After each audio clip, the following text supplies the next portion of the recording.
Assalamualaikum warahmatullahi wabarakatuh. Halo Bapak Ibu sekalian para operator Arkas dimanapun Anda berada.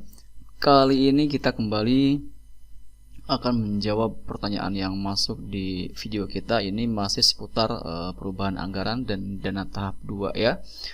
Di sini ada pertanyaan dari @Maura Calwafadila 5460. Beliau bertanya soal bagaimana pengisian BKU bulan Agustus? Apakah pembelanjaan di bulan Juli dimasukkan di BKU Agustus? Ya, baik. Sebelum kita menjawab pertanyaan kita kali ini, seperti biasa, silakan untuk Bapak Ibu sekalian yang mungkin saat ini belum berlangganan di channel saya, silakan klik tombol subscribe terlebih dahulu agar nanti tidak ketinggalan update terbaru di channel kita Imran Prasetya. Baiklah, mari kita mulai saja sharing kita kali ini.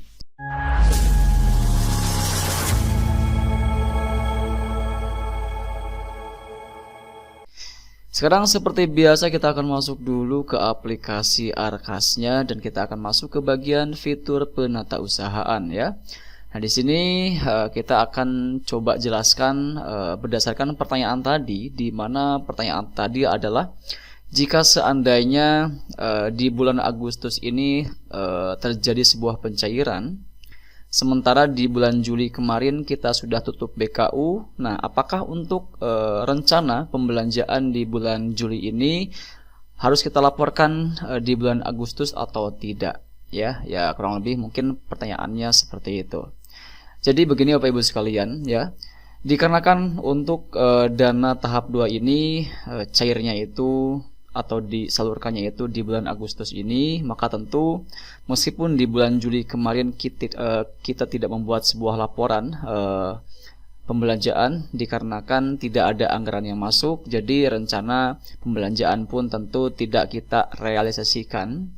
Maka silakan Bapak Ibu sekalian, jika seandainya saat ini sudah masuk dananya ke rekening, silakan cairkan terlebih dahulu. Kemudian nanti silakan lakukan pembelanjaan termasuk yang bulan Juli ya. Jadi kalau misalkan di bulan Juli di sini ada rencana pembelanjaan untuk pembelian peralatan ABCD misalkan, silakan Bapak Ibu sekalian belanjakan sesuai dengan yang sudah direncanakan sebelumnya.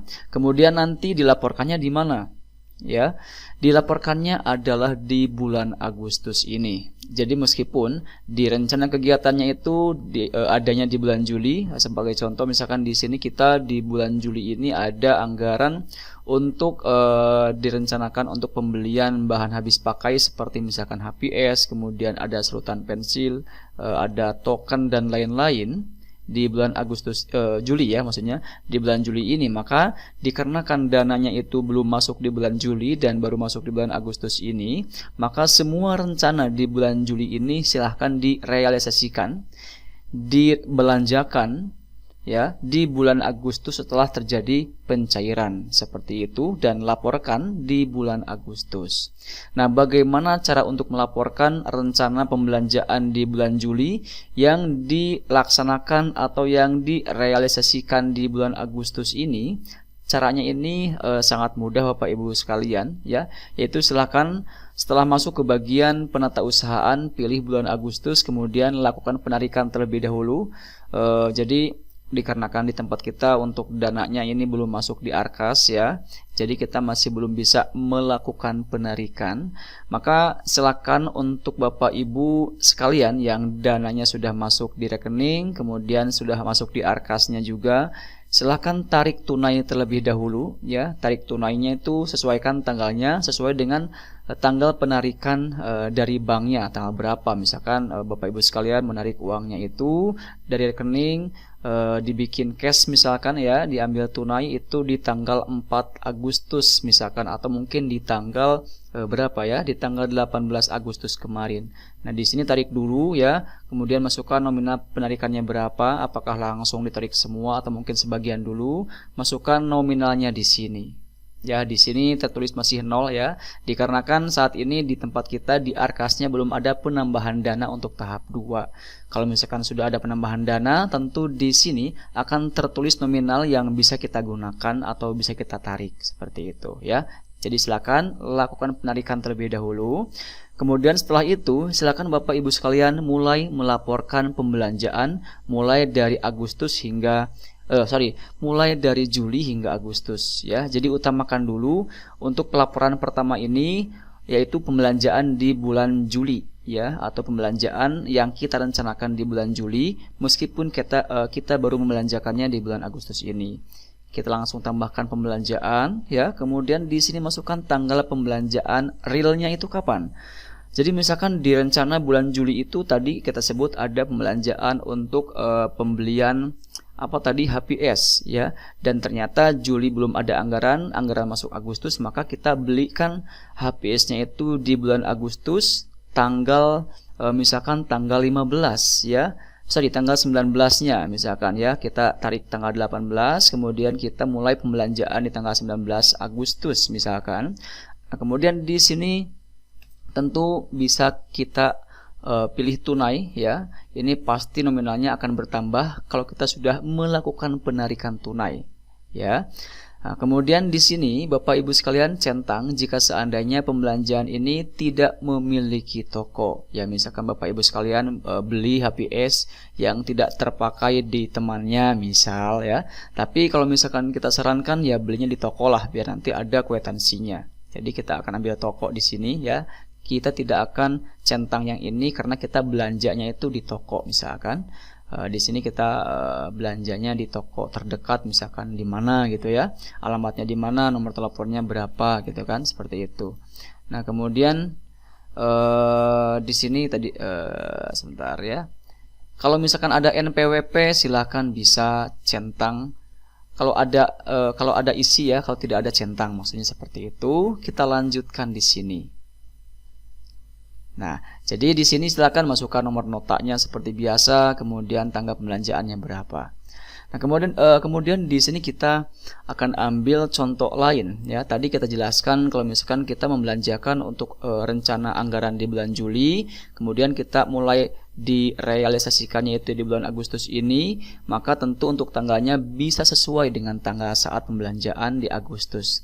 Tapi kalau misalkan Bapak Ibu sekalian ternyata di bulan Juli ini memang tidak ada dana yang masuk atau dananya belum masuk tahap 2 itu, nah tapi Bapak Ibu sekalian punya inisiatif untuk menggunakan dana talang, menggunakan dana kas, misalkan di sekolahnya ada kas ya. Jadi misalkan mengambil opsi itu menggunakan dana yang ada dulu. Apakah nanti pelaporannya bagaimana ya? Nah untuk pelaporannya kalau misalkan ternyata di bulan Juli itu memang sudah ada pembelanjaan tapi masih menggunakan dana talang, maka di bagian langkah 1 ini Bapak Ibu sekalian silakan pilih tanggal setelah tanggal pencairan. Kalau misalkan kemarin kita tanggalnya itu 18 pencairan atau penarikan, maka kita bisa ambil tanggal 19-nya. Nah di sini adalah tanggal yang belum sesuai dengan yang ada di kwitansi. Nah, kemudian kita lanjutkan. Nah, di sini barulah Bapak Ibu sekalian masukkan tanggal yang sesuai dengan yang di kwitansi itu. Jadi kalau misalkan pembelanjaannya itu di bulan Juli dilaksanakan di tanggal berapa ya? Tanggal 14 misalkan ya, 14 Juli 2025. Meskipun ini menggunakan dana talang ya. Di sini di bagian langkah 2 ini masukkan tanggal yang sesuai dengan nota ya, jangan lupa. Kemudian untuk di bagian nomor nota ya tentu silakan masukkan nomor notanya berapa, lihat di notanya masing-masing, di kwitansi masing-masing, pembelanjaan di toko masing-masing juga beda-beda biasanya ya. Ada kode tertentu biasanya. Nah, kemudian di sini masukkan kegiatannya apa. Misalkan tadi kita belanja untuk HPS ya, HPS misalkan. Masuknya itu kemana ya HPS? Pembelanjaan untuk ini misalkan ke mana ya, misalkan tadi itu rencananya lupa ya, habis pakai. Nah, pembelian bahan habis pakai ya, standar pengelolaan. Kemudian rekening belanjanya apa? Rekening belanjanya itu operasional. Nah di sini kita Bapak Ibu sekalian bisa lihat ya, untuk kertas HPS ini sebenarnya di bulan Agustus ini tidak ada rencana untuk pembelian HPS. Tapi kenapa di sini ada pembelian HPS? Karena di bulan Juli kita belum ada transaksi apapun, sehingga semua rencana yang ada di bulan Juli otomatis belum tercatat sebagai terrealisasi. Maka di sini akan muncul juga ya uraiannya itu bulan Juli sampai Agustus. Ya, maka di sini kita bisa centang kertas HPS. Mungkin di bulan Agustus juga ada misalkan untuk pembelian HPS. Oke, kita akan buktikan ya. Sebentar, kita akan buktikan dulu. Apakah benar di bulan Agustus ada rencana untuk HPS atau di bulan Juli saja? Kita akan lihat di sini Bapak Ibu sekalian. Nah, Bapak Ibu sekalian bisa lihat ya, di bulan Agustus ini tidak ada sama sekali rencana untuk pembelian HPS. Pembelian bahan habis pakai ya, HPS misalkan, tapi adanya di bulan Juli. Nah, ya kan? Di bulan Juli ini ada HPS. Kenapa tadi ketika kita melaporkan di bulan Agustus muncul HPS? Dikarenakan itu tadi ya. Jadi di bulan Juli tidak ada transaksi, maka sistem Arkas ini membacanya bahwa memang untuk semua rencana di bulan Juli maksudnya belum ada yang direalisasikan. Makanya dimunculkan kembali di sini di Agustus untuk HPS-nya tadi ya, dengan dengan tujuan supaya nanti kita sebagai operator itu bisa mudah untuk melaporkannya. Seperti itu ya. Ya, ini agak panjang juga ya, sudah 11 menit kita durasi video kali ini ya. Kita akan langsung tutup saja dan tarik kesimpulan bahwa dari pertanyaan tadi seputar bagaimana cara pengisian BKU bulan Agustusnya, apakah pembelanjaan di bulan Juli dimasukkan di BKU Agustus? Jawabannya adalah ya, dimasukkan di BKU Agustus untuk transaksi bulan Juli sampai Agustus ya, dengan